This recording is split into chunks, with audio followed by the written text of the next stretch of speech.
overall elastic properties of nanoporous materials, but containing two populations of cavities.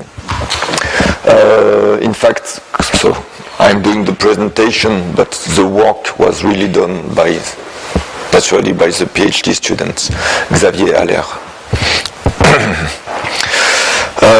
As previously mentioned, at the small scale, when you are performing some molecular dynamic simulations, here in concern is uranium dioxide nuclear fuel, you have in fact here the effective bulk modulus of this unit cell with periodic boundary conditions, depending on the number of atoms at the surface. That means if you take, for the same porous volume fraction, one bubble, you have a specific surface between the bubbles, the cavities and the bulk matrix. And if you take two bubbles, you have another type of specific surface, three bubbles and so on.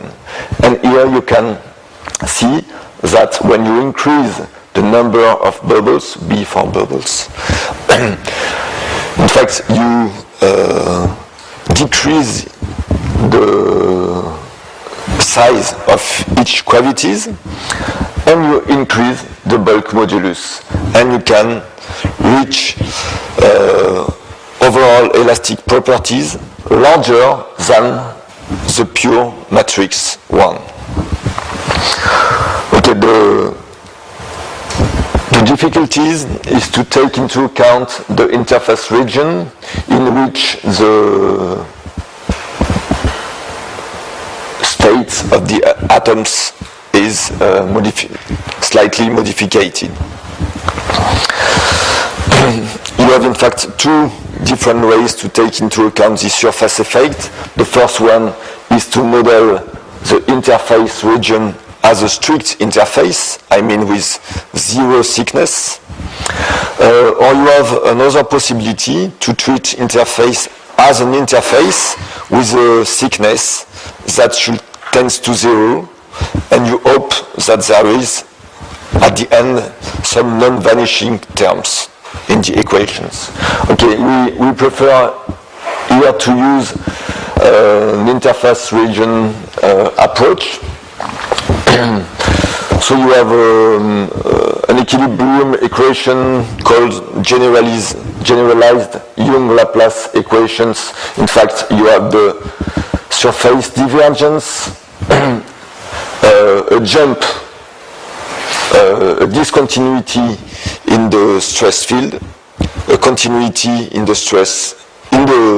displacement field, and you have here a tensor coming from the local curvature.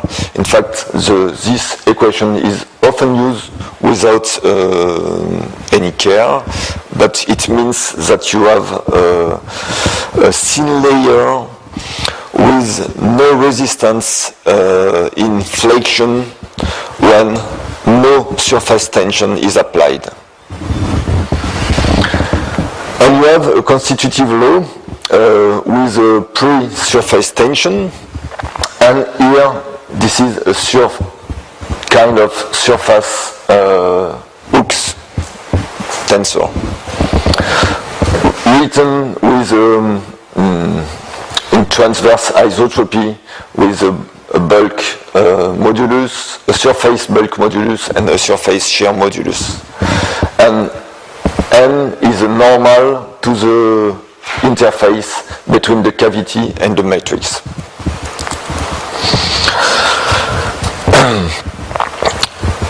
So that we have in mind some particular class of materials. We have interest for specific geometrical configuration, and we assume here that we consider nano biporous media, or bi-nanoporous media, as you want to say, with very small spherical cavities of the same size, here at the smallest level, and lenticular cavities of of the same shape, but and same also, but randomly distributed in space and in orientation at a larger scale. So, since the bulk matrix is considered as isotropic and orientation have the same probability, you obtain an homogeneous equivalence medium with isotropy property. So the overall behavior is looked for in this form with an homogenized elastic tensor and another homogeneous tensor taking into account the surface tension. But here today I'm just focusing on the elastic properties. We are using morphologically representative pattern approach, firstly introduced by Stolz and Zawi, and later developed, in fact, by Michel Bornert. This method is you can say, a Nash-Strickman-like method, but you can take into account the local arrangements of each phase. For example, if you have an inclusion with a specific coating and another kind of inclusion with a specific coating, and you can add this type of patterns inside what you want. For example, is a white matrix. So the representative volume element is decomposed into patterns, and you can assume some spatial distribution of the patterns. Here we take a more general distribution as isotropy, we take ellipsoidal spatial distribution. And the problem consists now in solving some auxiliary mechanical problems. For the spherical inclusion, coated here by the thin layer having different properties as a bulk phase, you have to solve a problem. So, without any details and based on the linear elasticity, you have a relationship between the average stress in the pattern and the uniform strain applied at infinity. And so the same for, with another tensor, the same for the mean strain in the pattern. And the key point in this approach is a tensor called T, and you can generalize the standard Voigt and Ross bound, generalized in the sense of morphology representative approach, by taking for the properties of the pattern infinity or zero, vanishing properties for the embedded medium for the pattern.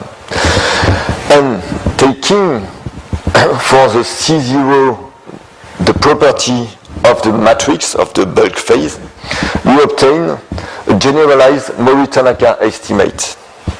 Okay? If you want to derive this property for material combining spherical and spheroidal gravities, you have to consider two specific auxiliary problems, one for spherical gravities and one for the ellipsoidal one, characterized by a ratio factor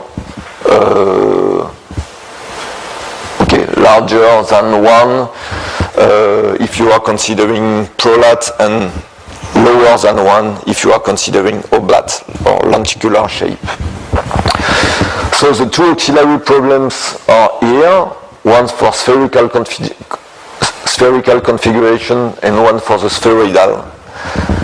This problem can be solved analytically exactly following a paper of Johan Dauphey. Following. This is a strong extension, in fact, but my Xavier Haller wants just to say this is a solution after Duran. But we cannot perform exactly the solution with the surrounding matrix that we want. We are taking into account the same properties as the surrounding of the morphological pattern. So this is just an estimate following a work done previously by Cherkaoui. The key point is to find the T-pattern tensor, which is a combination of the tensor relative to the spherical pattern and one to the averentational average of the ellipsoidal patterns. The spherical tensor is quite easy to obtain, and as previously mentioned, the ellipsoidal one is very difficult to obtain. And you have to invoke some asymptotical arguments. I do not give some details here. I prefer to give some results since we are late. So I consider first a simple medium with a spherical cavity having some surface properties embedded in a coating of matrix and also arranged in a pattern with the resting volume is also the matrix. See? Not as in a Achine assemblage, but you have a finite assemblage. Here you have the bulk effective modulus divided by the modulus of the matrix for a given volume fraction of 10%. And here this is the radius of the cavity. For very large cavity, you re-obtain here the standard Mori-Tanaka model in blue, dashed blue line. In green, you have the Lequang and E bounds. In red, you have the generalized Voigt and Ross bound, which are very sharp, in fact. And inside, you have here the new generalized Mori-Tanaka model, which in fact corresponds to the Duran's Mori-Tanaka type model previously obtained by Duran and some peoples that are present in this room today. I mean, Chimedo. For the shear modulus, you have approximately the same result. You can observe that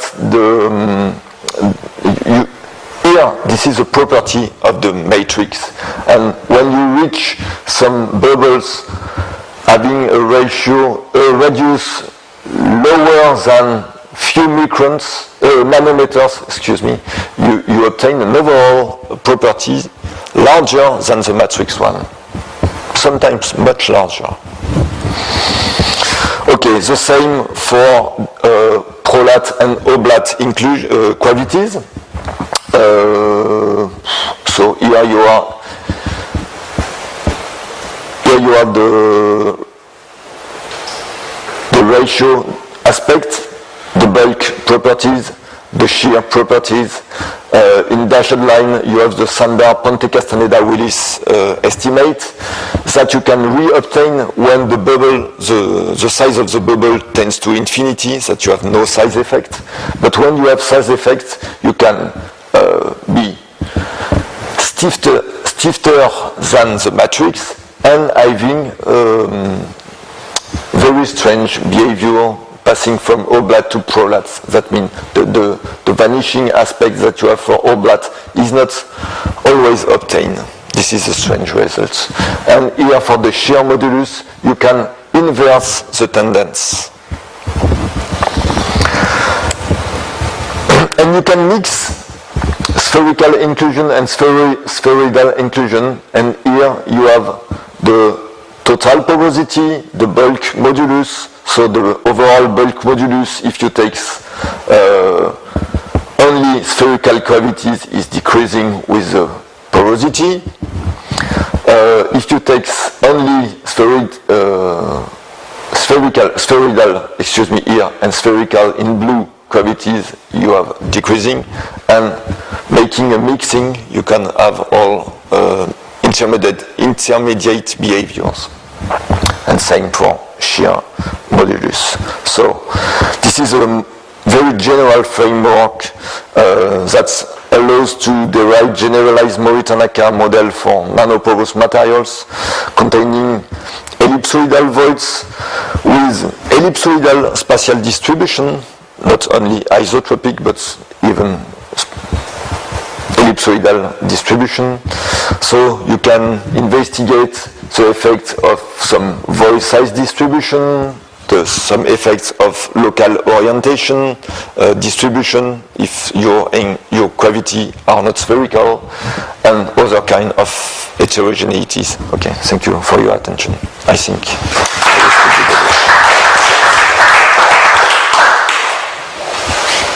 One or two short questions. Yes, Gilles. Very nice, because we had some problem. This is the case of spheroidal. Yes. Which is very difficult to deal with. We are not specialists, and I'm very happy to see that. Yes, but it's just an estimate, you see. Yes, yeah. I understand that it's an estimate. Maybe on this point you use the approach of Chiakari, which is an interface one. And my question is not possible to success to go to the limit of interface? Even in this case, I know that there is some difficulty with your Laplace equation. Yeah. No, we use the approach of Chiakari, but you have a limit to take into account here. In fact, you reach the interfacial properties at the end with this limit. But at the beginning, we were not sure that there is a limit to this quantity, and okay, this is a cumbersome or very tedious calculus to do.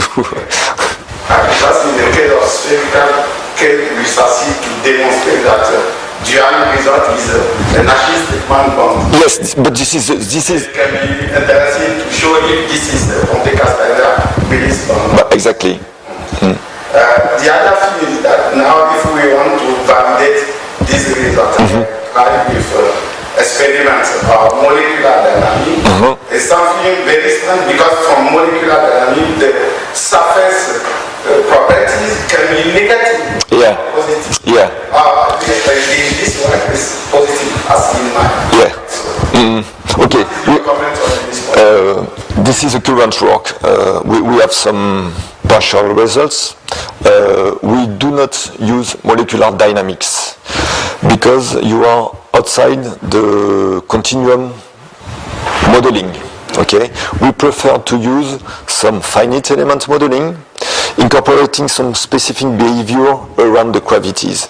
And so, yes, exactly. And the key point is tensor T, and we verify that the estimate that we perform for this tensor in the case of ellipsoidal inclusion is correct.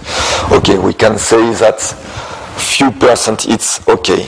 1 or 2% of error, and we are very happy, but this is too fresh results to be presented. We have to validate it more. My point of view, this is a theoretical matter. Yes, yes. That's in fact surface effect material at nanoporous. Yes, I think I talk about nano biporous medium, not material. Okay.